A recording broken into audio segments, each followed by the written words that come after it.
तस्मै श्री गुरवे नमः। परम पूज्य गुरुदेव एवं परम वंदनीय माता जी की सूक्ष्म उपस्थिति में रेवतीपुर गांव के सभी देवतुल्य कर्मठ पुरुषार्थी हमारे भाई एवं शक्ति स्वरूपा माताओं बहनों एवं प्यारे प्यारे बच्चों, आज इस संध्याकालीन वेला में हम यह जानने का प्रयास करेंगे कि आज वर्तमान समय में हमारे घर की, परिवारों की, समाज की और देश की ये स्थिति क्यों हो रही है। वो क्या कारण है जिसके कारण से हम ऋषि मुनियों ने जो आदर्श बनाए थे, जो सिद्धांत बनाया था, वो उस आदर्श और सिद्धांत से हम भटकते हुए चले जा रहे हैं और हम उस स्थिति तक जा पहुँचे हैं जहाँ पर न तो पुत्र जो है अपने माता पिता की कहना मानता है, न बच्चे हमारा कहना मानते हैं। इस तरह से घर घर में, परिवार परिवार में संस्कारों की, परंपराओं का धीरे धीरे ह्रास होता हुआ चला जा रहा है। तो आज इसी संबंध में कि कैसे हम बच्चों को आदर्शों का बीजारोपण करें, बच्चों में हम कैसे आदर्शों का बीजारोपण करें। केवल बीजारोपण ही नहीं करना है, उसका अभिवर्धन भी करना है। केवल अभिवर्धन नहीं करना है, उसे समय समय पर खाद पानी दे करके उसका पोषण भी करते रहना है और उसका क्रियान्वयन भी करना है। इन्हीं सभी क्रियाओं को मिलाने की एक परंपरा है, उसे ही संस्कार परंपरा के नाम से जाना जाता है। भाइयों बहनों, आज देश में शिक्षा की, स्वास्थ्य की, भौतिक सुख साधनों का अंबार लगा हुआ है, कोई कमी नहीं है। जो चाहते हैं सो हम प्राप्त कर सकते हैं। आज लगभग सभी गांव, शहर जो है अमीर की श्रेणी में आ रहे हैं, कोई भूखा नहीं है। ऐसा नहीं है किसी घर में खाने के लिए नहीं है, पर हम यह देख रहे हैं इन सब होने के बावजूद भी सदाचरण की, मानवता की जितनी कमी इस समय में हुई है, उतना देश के इतिहास में आज तक कभी नहीं हुआ है। महामानवों का जितना अभाव इस समय देखा जा रहा है, उतना अभाव देश के इतिहास में आज तक कभी नहीं हुआ है।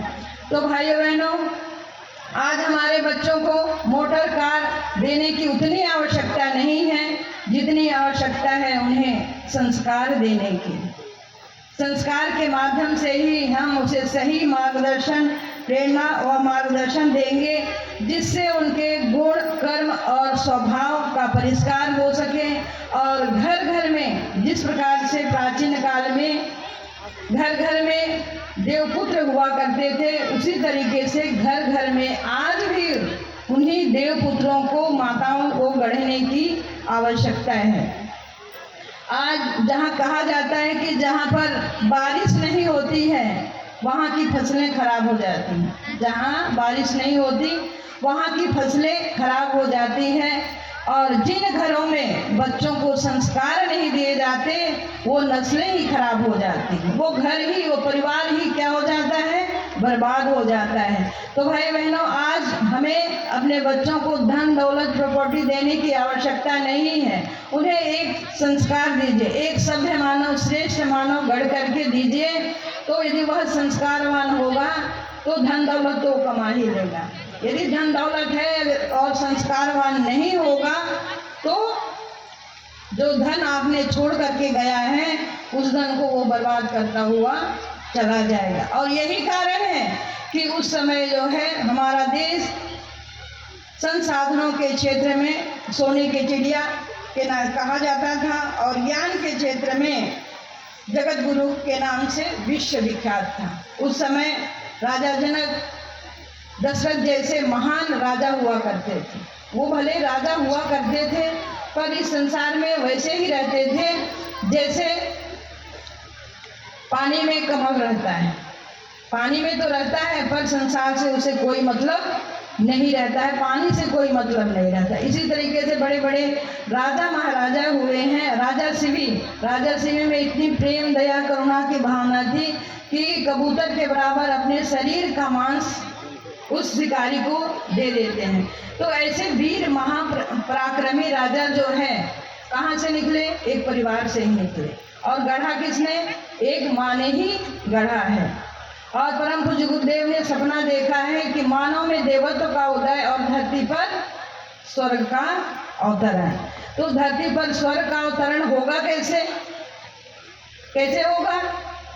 क्योंकि धरती का राजकुमार तो हम लोग ही हैं, हम सभी धरती का राजकुमार हैं। तो हमें भी ध्रुव, प्रहलाद, राम, लक्ष्मण, भरत, शत्रुघ्न जैसे वीर बालकों का निर्माण करने की आज हर घर में आवश्यकता, तभी होगा। कल हमने बताया था, इसके लिए परम पूज्य गुरुदेव ने सूत्र दिए, 3 सूत्र दिए हैं: व्यक्ति निर्माण, परिवार निर्माण और समाज निर्माण। इसी के माध्यम से हम जो है अपने आप को गढ़ेंगे, हम गढ़े रहेंगे। माता पिता श्रेष्ठ होंगे तो उनके संतानें भी श्रेष्ठ होंगे। देव संस्कृति के निर्माता यज्ञ पिता गायत्री माता। देव संस्कृति के माता कौन है? गायत्री। और पिता कौन है? यज्ञ। तो यज्ञ के साथ साथ संस्कार भी जुड़ा हुआ है। यज्ञ का मतलब होता है सत्कर्म करना, और संस्कार का मतलब होता है गढ़ना, चमकाना, अपने गुण को, अपने कर्म को, अपने व्यक्तित्व को, अपने स्वभाव को, उसको क्या करना? तराशना। आप सभी जानते हैं कि जब लोहा, तांबा, ये खनिज धातुएं जब जमीन के अंदर होती हैं तब इसका कोई वैल्यू नहीं होता है, कोई मूल्य नहीं होता है, कीमती नहीं होता है। पर उसी को जब भट्टी में तपाकर, गलाकर, तराश दिया जाता है तो वही सामान्य सी धातु क्या बन जाती है? मूल्यवान धातु बन जाती है, कीमती धातु बन जाती है। तो इसी तरीके से शिक्षा के साथ साथ में आप अपने बच्चों को हाई एजुकेशन दीजिए, इसमें कोई मना नहीं है। तो शिक्षा के साथ साथ क्या देना है? विद्या। शिक्षा